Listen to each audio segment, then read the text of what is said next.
Kevin De ബ്രൂയിനയെ അൽ നസറിലേക്ക് കൊണ്ടുവരാൻ ആവശ്യപ്പെട്ട് Cristiano Ronaldo. നമുക്കറിയാം ക്രിസ്ത്യാനോ റൊണാൾഡോ അൽ നസറിൽ കുതിക്കുന്ന കുതിപ്പ് എത്രത്തോളമാണ് എന്നുള്ളത്.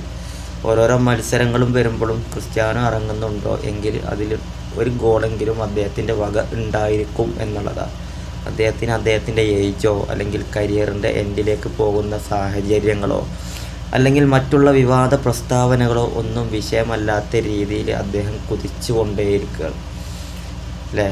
ഇപ്പോൾ അൽ നസറിൽ പോയിട്ട് അദ്ദേഹം ഓരോരോ റെക്കോർഡുകൾ, ഇപ്പോൾ 900 ഗോളുകൾ നേടുന്ന താരമെന്ന റെക്കോർഡ്, അതിപ്പോൾ തോനെ താമസിയാതെ 1000 എന്നുള്ള റെക്കോർഡിലേക്ക് പോകുമെന്നാണ് നമ്മൾ നോക്കിക്കാണുന്നത്. മിക്കവാറും റൊണാൾഡോ 1000 ആക്കിയിട്ട് തന്നെ ചിലപ്പോൾ കളത്തിൽ നിന്ന് വിട്ടു നിൽക്കുകയും ചെയ്യുന്നു. എനിക്കൊരു തോന്നലുണ്ട് അങ്ങനെ. ഇപ്പോൾ പോർച്ചുഗലിൻ്റെ റീസെൻ്റ്ലി അനൗൺസ് ചെയ്ത നാഷൻസ് ലീഗിലുള്ള സ്ക്വാഡിലും ക്രിസ്ത്യാനോ റൊണാൾഡോയെ ഉൾപ്പെടുത്തിയിട്ടുണ്ട്. അതുപോലെ തന്നെ അൽ നസറിൻ്റെ കാര്യത്തിൽ വരികയാണെന്നുണ്ടെങ്കിൽ അൽ നസർ ഇപ്പോൾ ലീഗിൽ 3-ാം സ്ഥാനത്തൊക്കെയാണ് നിലകൊള്ളുന്നത്. ഇപ്പോൾ കഴിഞ്ഞ മത്സരത്തിൽ ക്രിസ്ത്യാനോ റൊണാൾഡോൻ്റെ ഒരു ഗോള്, ഒരു അസിസ്റ്റ്, സാദിയോ മാനേൻ്റെ 2 ഗോളുകളൊക്കെ ആയിട്ട് അവർ വീണ്ടും വിജയിച്ച് മുന്നോട്ട് വരികയാണ് ലീഗിൽ. പറഞ്ഞു വന്നെന്താ വെച്ചാൽ ഡി ബ്രൂയിനയെ കൂടി തൻ്റെ ടീമിലേക്ക് എത്തിക്കാൻ വേണ്ടിയിട്ട് ആവശ്യപ്പെട്ടതായാണ് ഇപ്പോൾ റിപ്പോർട്ടുകൾ വരുന്നത്. ക്രിസ്ത്യാനോ തൻ്റെ ടീമിലേക്ക് ഡി ബ്രൂയിനയെ കൊണ്ടുവരണമെന്നുള്ള ആവശ്യപ്പെട്ടു എന്നുള്ള റിപ്പോർട്ടുകൾ.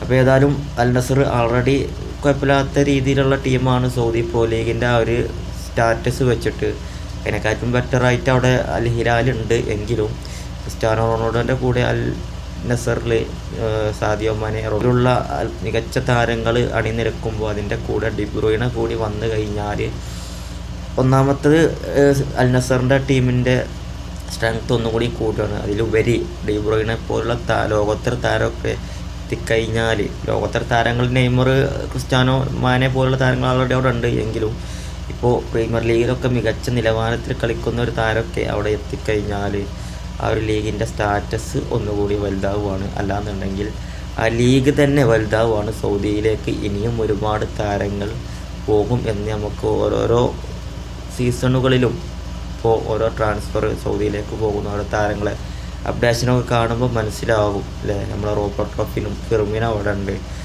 അങ്ങനെ ഒരുപാട് താരങ്ങൾ ഓൾറെഡി അവിടെ എത്തിക്കഴിഞ്ഞു. ഇപ്പോഴും അവർ ഒരുപാട് താരങ്ങൾ സൗദിയിലേക്ക് എത്തിക്കാൻ വേണ്ടിയിട്ട് സൗദിയിലെ പല ക്ലബ്ബുകളും ശ്രമിച്ചുകൊണ്ടിരിക്കുകയാണ്. അതിൻ്റെയൊക്കെ ഭാഗമായിട്ടാണ് ഇതും എന്നുള്ളത് നമുക്ക് മനസ്സിലാക്കാം. ഏതായാലും റൊണാൾഡോ ഡി ബ്രൂയിനയെ എത്തിക്കാൻ ആവശ്യപ്പെട്ടു എന്നുള്ള റിപ്പോർട്ടുകളൊക്കെയാണ് വരുന്നത്. വരും ദിവസങ്ങളിൽ ഇതുമായി ബന്ധപ്പെട്ട് എന്തെങ്കിലും അപ്ഡേഷൻ ഉണ്ടോ എന്നുള്ളത് നമുക്ക് അറിയാൻ കഴിയും.